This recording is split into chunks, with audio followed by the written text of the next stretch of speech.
ನೀನು ಅವ್ರಿಗೆ ಗ್ರಾಮ ಪಂಚಾಯತಿ ಮೆಂಬರ್ಗಳಿಗೆ ಅಧ್ಯಕ್ಷಗಳಿಗೆ ಹೋಗ್ತಾರಲ್ಲ, ನಿಮ್ಮನ್ನ ಯಾಕೆ ಇಟ್ಟಿದ್ದಾರೆ ಪಿಡಿಒಗಳನ್ನ? ಎಲ್ಲಿ ನೋಡಿದ್ರು ನಿಮ್ ಪಿಡಿಒಗಳನ್ನೇ ಹಣೆ ಬರ. ವಾರಕ್ಕೊಂದಿನ ಬರ್ತೀರಾ, ಹೊಂಟ್ಬಿಡ್ತೀರಾ ಅಂತ ಊರ್ ಮೇಲೆ ತಿರುಗಬೇಕು. ಇನ್ 8 ದಿವಸಕ್ಕೆ ಈ ಪಂಚಾಯತಿನಲ್ಲಿ ಎಷ್ಟು ಜನ PMJY ಇದರಲ್ಲಿ PMJY ಅಂದ್ರೆ ಗೊತ್ತಾ? ಯಾರ್ಯಾರು ಎಷ್ಟೆಷ್ಟು ದುಡ್ಡು ಕೊಡ್ತಾರೆ ಗೊತ್ತಾ? ಎಷ್ಟು ಸೆಂಟ್ರಲ್ ಎಷ್ಟು ಕೊಡುತ್ತೆ, ಸ್ಟೇಟ್ ಎಷ್ಟು ಕೊಡುತ್ತೆ?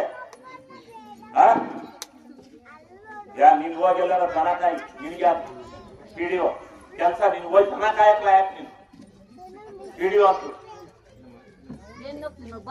ಎಷ್ಟು ಪರ್ಸೆಂಟ್ ಕೊಡ್ತಾರೆ ಅಂತ ಗೊತ್ತಿಲ್ಲ ನಿನ್ಗೆ? ಹೇಳಿದ್ರು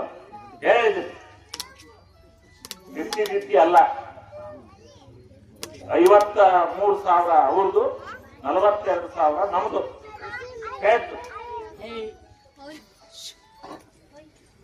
ಯಾರು ನಿರ್ಗತಿಕ ಇದ್ದಾನೆ ಅವನನ್ನ ಅವತ್ ಸಾಯಂಕಾಲ ಹೋಗಿ ಅಪ್ಲೋಡ್ ಮಾಡಿರಲ್ಲಿ ಪೂರ್ಣಿಸರೆ ತಾಲೂಕ್ ಆಫೀಸ್ನಲ್ಲಿ ಅವನ ಹತ್ರ ಈ ಮನೆನ ನೀನು ಇದು ತಗೊಂಡೋಗಿ ಅಪ್ಲೋಡ್ ಮಾಡೋದ್ರೆ ಆ ಗಂಟಲ್ಲಿ ಅಪ್ಲೋಡ್ ಮಾಡ್ತಾರೆ.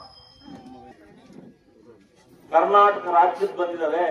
ನಮ್ಮ ಅರಸೀಕೆರೆಗೆ 1200 ಮನೆ ಬಂದಿದೆ. ಈ 300 ಮನೆ ಖರ್ಚಾಗಿಲ್ಲ. ಇದು ಸಿಸ್ಟಮ್ ಪ್ರಕಾರ. ಸುಮ್ಮನೆ ಹೇಳ್ಬಿಟ್ರೆ ಸುಳ್ಳ? ಇದೆಲ್ಲ ಪಾಠ ಮಾಡ್ಬೇಕ ನಾವು. ಅವ್ಯಾವ ಇಒಗಳು ದನ ಕಾಯಕ್ ಬರ್ತಾವು, ಇಲ್ಲಿ ಬಂದು ಗ್ರಾಮ ಸಭೆ ಮಾಡಿ ಸೇರ್ಸಕ್ಕಾಗಲ್ಲ, ಹೇಳಕ್ಕಾಗಲ್ಲ. ಗ್ರಾಮ ಸಭೆ ಬೇಕಿಲ್ರಿ, ಈ ಗ್ರಾಮ ಸಭೆ ಬೇಕಿಲ್ಲ. ಫಲಾನುಭವಿ ಹೇಳ್ತಾರೆ ಹೇಳ್ಬೇಕು ನಿಮ್ಗೆ. ಫಲಾನುಭವಿ ಆಗಿರೋದು ಆನ್ಲೈನ್ ಅಂತ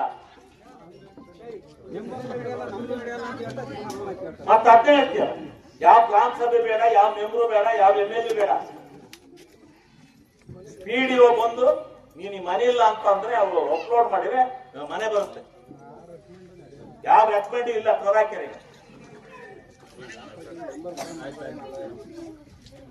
ಅಂತೇಳಿ ಈಗ ಬರ್ತೀನಿ ಗ್ರಾಮ ಪಂಚಾಯತಿ ವಾಜು ಅಷ್ಟೊತ್ತಿಗೆ ನಾನು PDOಗಳಿಗೆಲ್ಲ ಮೀಟಿಂಗ್ ಕರಿತೀನಿ. ಮರ್ಯಾದಿಂದ ಯಾರ್ಯಾರು ಎಷ್ಟು ಜನ ನಿರ್ಗತಿಕರಿದ್ದಾರೆ, ಮನೆಯಿಂದರಿದ್ದಾರೆ, ಎಷ್ಟು ಜನ ಅಪ್ಲೋಡ್ ಮಾಡಿದ್ರಿ ಮನೆ ಮೀಟಿಂಗ್ ಪ್ರಕಾರ ಹೇಳಿಲ್ಲ ನಾನು.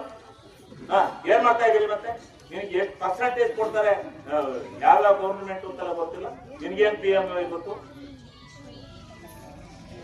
ಬರೀ PDO ಕೆಲಸ ಇಲ್ಲಿ ಬಂದ್ಬಿಟ್ಟು ಅಡ್ಡಾಡ್ಕೊಂಡು ಈ ಖಾತೆ ಮಾಡಿ ಇದು ಮಾಡ್ಕೊಂಡು ಯಾಕಂದ್ರೆ ಕಿತ್ತು ಮನೆಗೆ ಹೋಗಲ್ಲ.